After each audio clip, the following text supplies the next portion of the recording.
अगर हमें सत्य का बोध नहीं हो पाया तो भाई साहब हम ऐसी चक्की में पिस जाएंगे जहां बार बार जन्म मरण का खेल चल रहा है, जिसको देख के कबीर साहब कहते हैं चलती चक्की देख के दिया कबीरा रोए, और दो बाटों के बीच में साबुत बचाना कोई।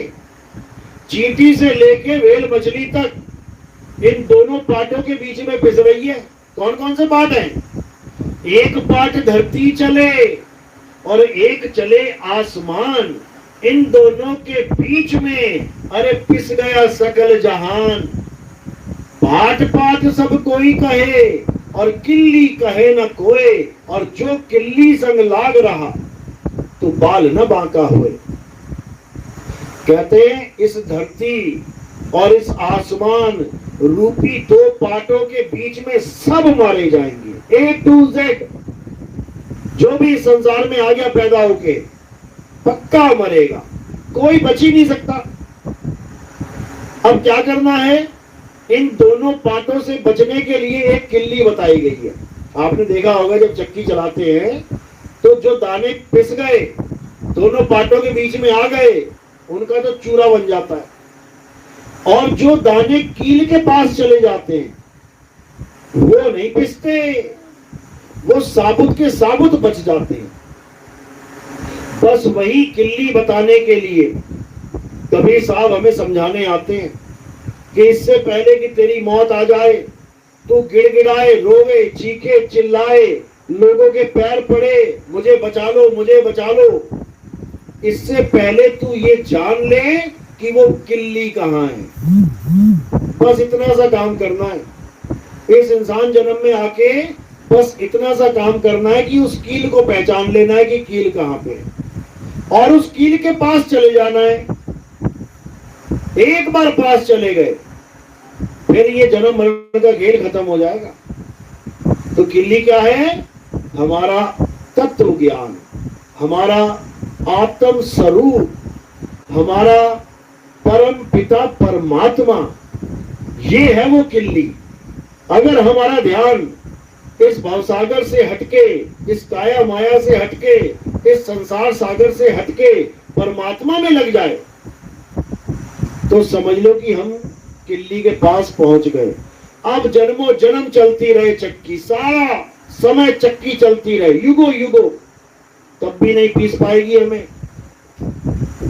और ये कील कहीं दूर नहीं है भाई, ये कील बहुत पास है, बिल्कुल पास में। मोको कहां ढूंढे रे बंदे, मैं तो तेरे पास में, बिल्कुल पास, कहीं जाने की जरूरत नहीं है। आज देखो लोग भगवान के लिए कहां कहां नहीं जा रहे हैं।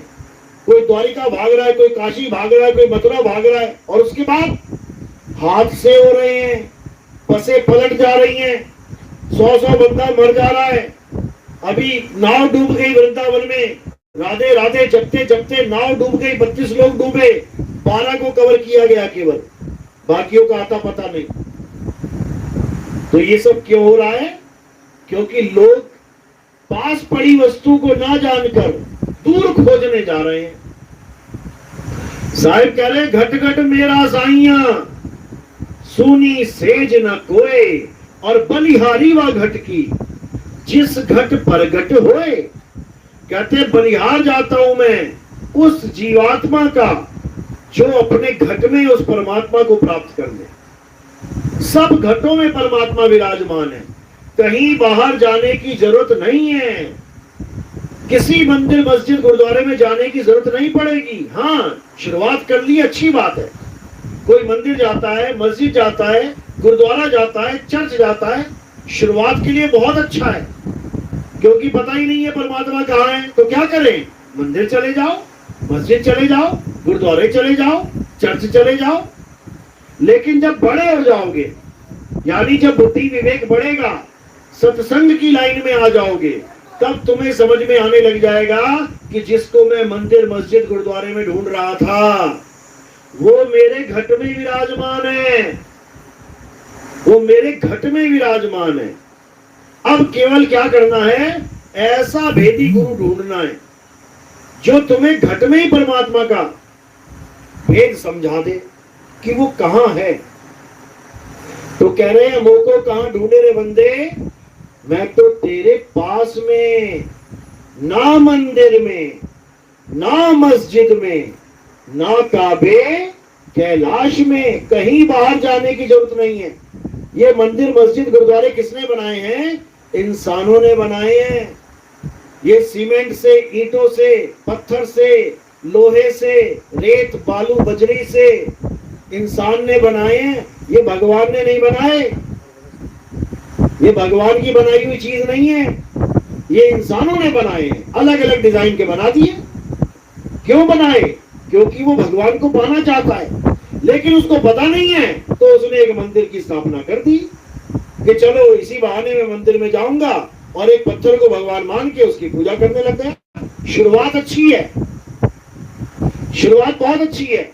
जैसे हम अपने बच्चों को स्कूल भेजते हैं तो क्या पढ़ता बच्चा पहली बार जाके? A for apple, B for bat, C for cat. शुरुआत बहुत अच्छी है, लेकिन क्या एक डॉक्टर भी वो चीज पढ़ेगा? अभी A for apple, B for bat, C for cat वो ना पढ़ेगा, क्योंकि वो शुरुआत से आगे निकल गया।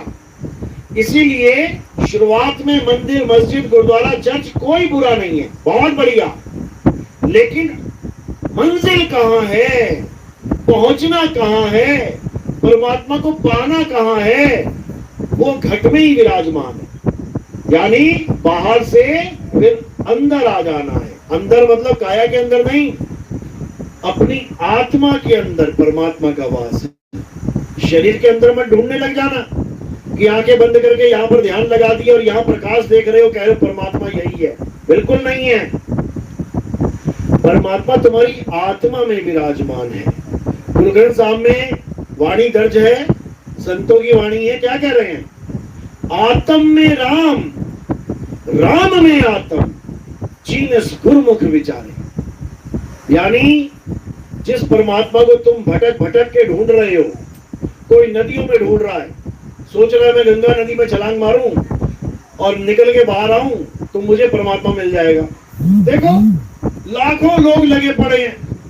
अब वही गंगा नदी में डुबकी मार मार के कितनों के पैर स्लिप हो जाते हैं, कितने बह जाते हैं, कितने उसी गंगा नदी में डूब जाते हैं। गए थे भगवान को पाने के लिए, और वहां पर मुलाकात किससे हो गई? यमराजा से हो गई। समझो,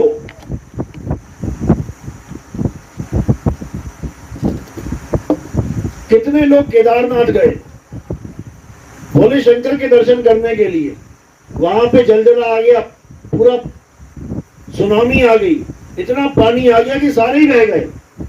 सोचो, जो घट में विराजमान है उसको ढूंढने के लिए हम पहाड़ों पे जा रहे हैं। यही अज्ञानता है, इसी को खत्म करना है। तो क्या कह रहे कबीर साहब?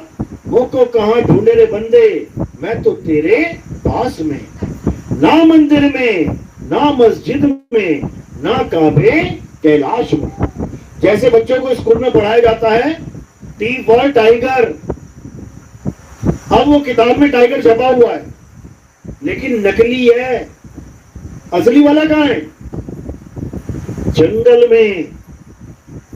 ए फॉर एप्पल, छपा हुआ है एप्पल, लेकिन नकली है। किताब में जो छपा है वो नकली है, असली वाला कहां लगा है? वो सेब के बाग में लगा है। समझो, यानी जो विद्यालय में पढ़ाया जा रहा है वो सब एक सांकेतिक नकली ज्ञान है। असली कहां है? असली बाहर मिलेगा आके, जहां पर उसका स्थान है।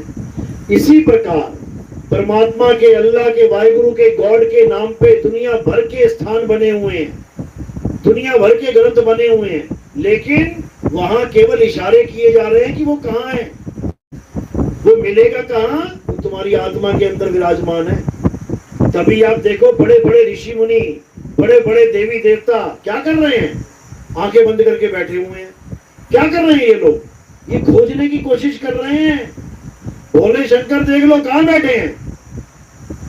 कैलाश पर्वत पे आंखें बंद करके समाधि लगा के खोजने की कोशिश कर रहे हैं कि हमें वो परम तत्व मिल जाए और हमारा काम बन जाए। लेकिन लोग नहीं समझ पाते। तो इसीलिए कबीर साहब क्या समझा रहे हैं, मोह को कहां ढूंढे रे बंदे, मैं तो तेरे पास में, ना मैं जप में, ना मैं तप में, ना एकांत निवास में। कि मैं जप और तप में भी नहीं हूं कि कोई सोचे कि भगवान कैसे मिलेगा, नाम जपना पड़ेगा। नहीं जपना पड़ेगा, बल्कि नाम जपोगे तो कभी भगवान मिलेगा ही नहीं।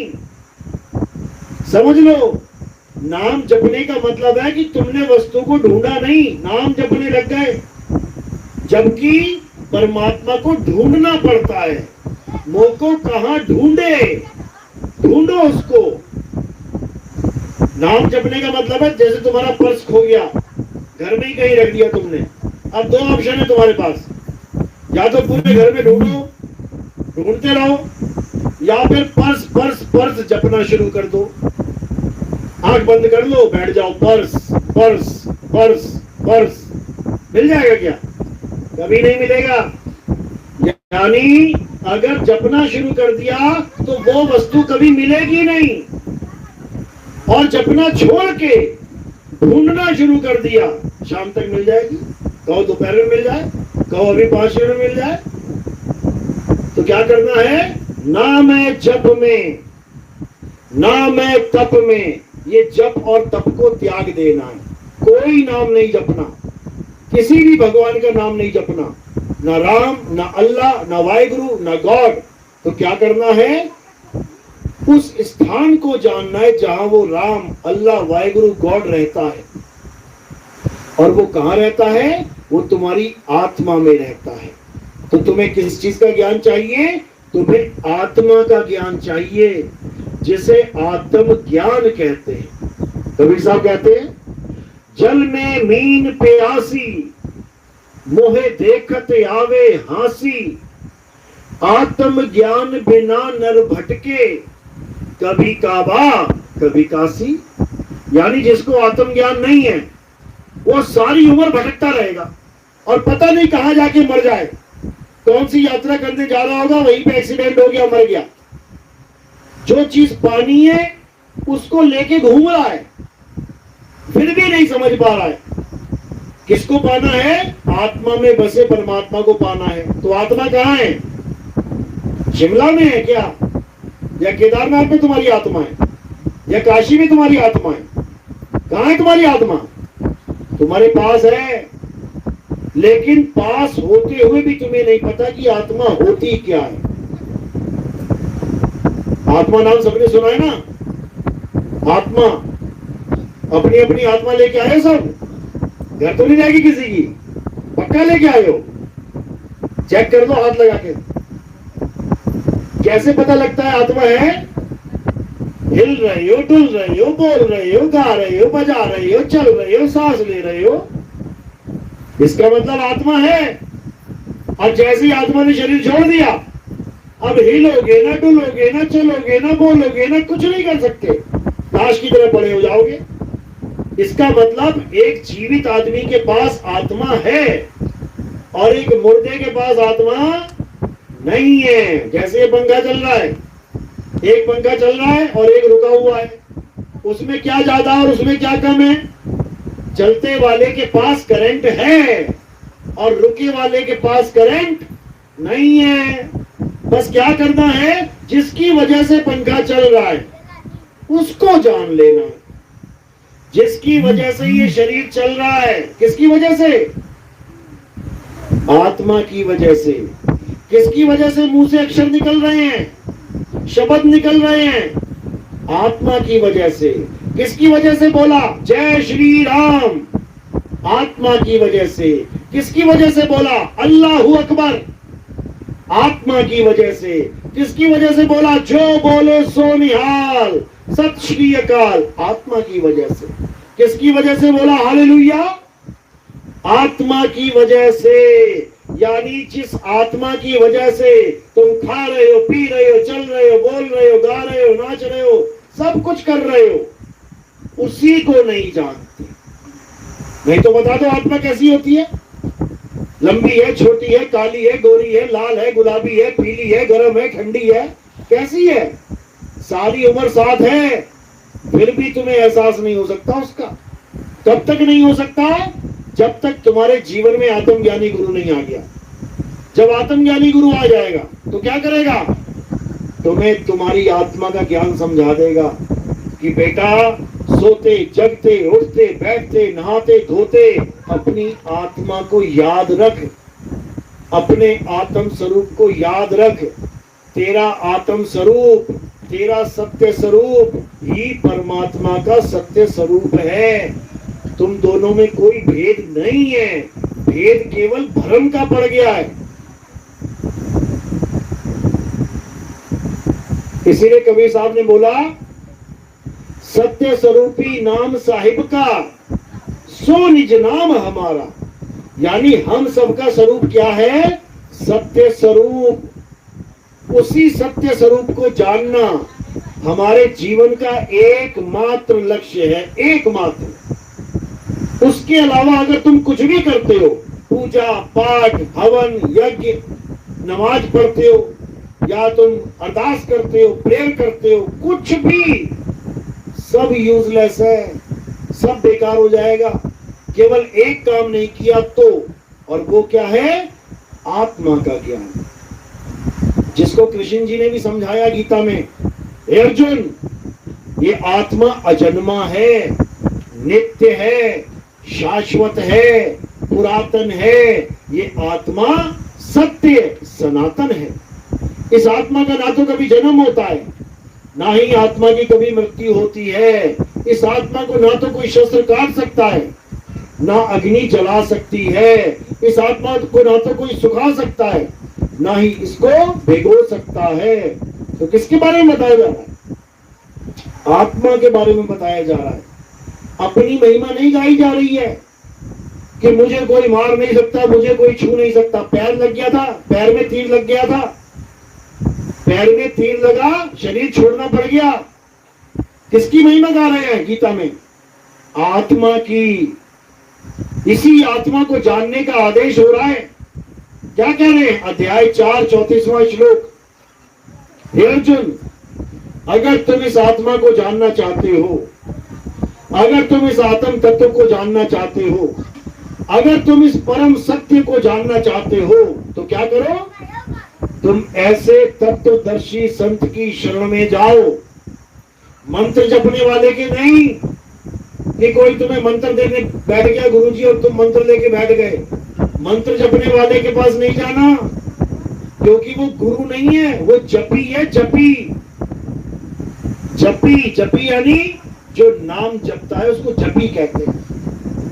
तपस्या करवाने वाले गुरु के पास मत चले जाना। जो तपस्या करवाता है उसको तपी कहते हैं। तपी। घर बार छुड़वा के जंगल भेजने वाले गुरु के पास मत चले जाना कि कहेगा कि दुनिया छोड़ दे, जंगल में चला जा, भगवान मिल जाएगा। नहीं मिलेगा। तो ये कौन है? सन्यासी।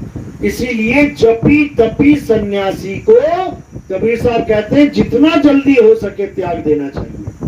ठीक है, शुरुआत में कोई भी मिल गया अच्छी बात है, जपी मिल गया, तपी मिल गया, सन्यासी मिल गया, कोई तो मिला, लेकिन अंत वहां नहीं होना चाहिए। अंत कहां होना चाहिए?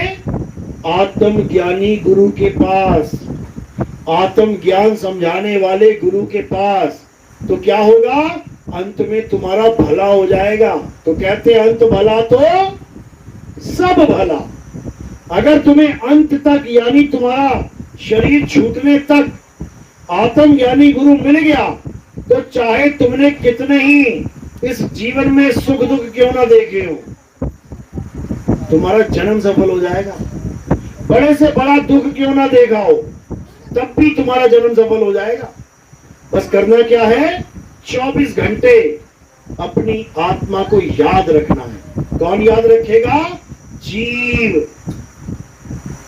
अभी तुम जीवात्मा बने बैठे हो, और जब तुम अपने असली स्वरूप यानी अचल आत्मा यानी परम आत्मा जब उसको याद करोगे तो तुम उसी के स्वरूप में समा जाओगे। क्योंकि ये जीवात्मा का गुण है, जिसको ये याद करेगा ये उसी का रूप धारण कर लेगा। एक ऋषि था, उसका क्या नाम था? क्या नाम था? जड़ भरत। उसके आश्रम में एक हिरण का बच्चा आ गया। सारी उम्र लगा दी थी बाबा ने नाम जपने में, हवन करने में, वेद पुराण पढ़ने में, सारी उम्र। जब बूढ़ा हुआ तो उसके आश्रम में कौन आ गया? उसके आश्रम में एक हिरण का बच्चा आ गया। अब जैसे हिरण का बच्चा आया, बाबा ने सोचा छोटा सा बच्चा है बेचारा, कहाँ जाएगा, कोई जानवर खा जाएगा इसको, चलो इसे पाल लेते हैं। अच्छा सोचा कि बुरा सोचा? अच्छा सोचा। क्यों? कोई जानवर खा लेगा, इससे अच्छा जान बच गई उसकी। अब उसको खूब खिलाए पिलाए, खूब लाड प्यार करे। अच्छा कर रहा है कि बुरा कर रहा है? अच्छा ही कर रहा है। धीरे धीरे धीरे धीरे और मोह पड़ गया, जबरदस्त मोह। अब कहीं भी जाए तो हिरण का बच्चा याद आए। धीरे धीरे धीरे और उम्र लंबी और बढ़ गई। एक दिन बैठा बैठा बैठा भजन में मृत्यु सामने आ गई। कहते चलो जी। अब मृत्यु को देख के, अंत समय देख के, अब ध्यान कहां चला गया उसका? हिरण के बच्चे में। अरे उसको घास कौन खिलाएगा, पानी कौन पिलाएगा, कोई जानवर उसको ना खा जाए। अंत में भी उसका भला ही सोच रहा है वो, लेकिन गलत समय पे सोच रहा है। अंत समय में ऐसा कोई विचार नहीं करना चाहिए। तो जैसे ही अंत समय में उसने हिरण के बच्चे को याद किया तो क्या हो गया? उसको अगला जन्म हिरण के बच्चे का ही मिल गया। जब उसको हिरण के बच्चे का जन्म मिल गया तब वो 84 में चला गया। यानी सारी उम्र का पूजा पाठ, सारी उम्र का हवन यज्ञ, सारी उम्र का जितना भी जो भी धर्म के नाम पे उसने किया, सब धरे का धरा रह गया। और कहां चला गया? हिरण की योनि में। समझो, यानी सारी उम्र का पूजा पाठ धरे का धरा रह जाएगा अगर आपका अंत समय में ध्यान गलत जगह चला गया तो। समझो, तो क्या करना है? हमें वो करना है जो हम अंत समय में करें। अंत समय में क्या करना चाहिए? केवल परमात्मा का ध्यान करना चाहिए। अब परमात्मा का ध्यान कैसे कर पाएंगे? जब तक हम जीते जी अभी ध्यान करना शुरू ना करें। क्योंकि उसका ध्यान क्यों गया हिरण के बच्चे में? क्योंकि उसने सारा सारा दिन याद किया हिरण के बच्चे को, तो अंत समय में ऑटोमेटिकली चला गया ध्यान वहां पे। इसी प्रकार हम भी जब पूरा पूरा दिन 24 घंटे आत्म देव को याद करेंगे तो अंत समय में हमारा भी ध्यान ऑटोमेटिकली कहां चला जाएगा? आत्म देव के चरणों में। और जब जिसका हम ध्यान करेंगे हम उसी का स्वरूप हो जाएंगे। यानी आत्मा को याद किया तो ये जीव क्या हो जाएगा? ये आत्म स्वरूपी हो जाएगा। अभी क्या बना बैठा है? देह स्वरूपी। अभी हम अपने आप को क्या मान के बैठे हैं? मैं तो आदमी हूं, मैं तो औरत हूं, मैं बच्चा हूं, मैं बूढ़ा हूं, मैं जवान हूं। अभी हम ये सब मान के बैठे हैं कि हमारा स्वरूप यही है। और जब हम आत्म स्वरूप को प्राप्त हो जाएंगे तब ना तो हम बच्चे, ना हम बूढ़े, ना हम जवान, ना हम आदमी, ना हम औरत, हम क्या हो जाएंगे? हम आत्मा ही हो जाएंगे। और जब हम आत्मा हो गए, अब बताओ हमें कौन काटेगा, कौन मारेगा? नैनम छेदन्ति शस्त्राणि, नैनम दहति पावका, न चैनम क्लोदन्तापे, ना शोषति मारुता। हे अर्जुन, इस आत्मा को कोई काट नहीं सकता, कोई जला नहीं सकता, कोई मार नहीं सकता। इस आत्मा का कोई कुछ बिगाड़ ही नहीं सकता। तो फिर नरक में कौन जाएगा? नरक की आग में कौन जलेगा? जब आत्मा को कोई जला ही नहीं सकता तो नरक क्या करेगा बेचारा? तो उस अवस्था को क्या बोलते हैं? आत्म अवस्था। यानी आप आत्ममयी हो जाओगे। उसके बाद कोई खाना नहीं, कोई पीना नहीं, कुछ करना नहीं, सब कुछ खत्म। क्यों? ये सारे कर्म काया की वजह से हैं। ये शरीर मिल गया है तो खा भी रहे हो, पी भी रहे हो, नहा भी रहे हो, धो भी रहे हो, सब कुछ कर रहे हो। और जब शरीर का खेल ही खत्म हो गया, केवल आत्मा ही आत्मा रह गई, अब क्या खाएगी, क्या पिएगी, क्या पहनेगी, क्या ओढ़ेगी?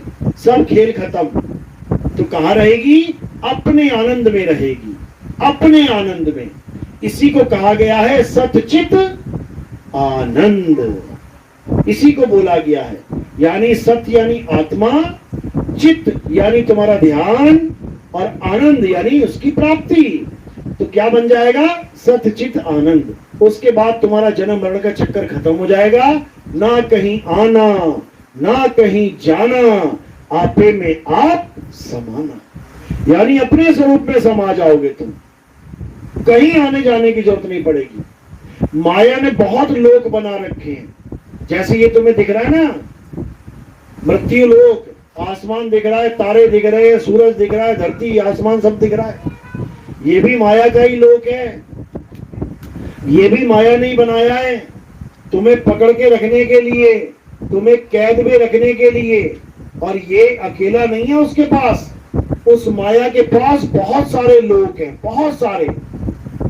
जैसे गोलोक, शिवलोक, ब्रह्मलोक, सतलोक, अलख लोक, अगम लोक, अनामी लोक, अकह लोक, बहुत सारे लोक हैं।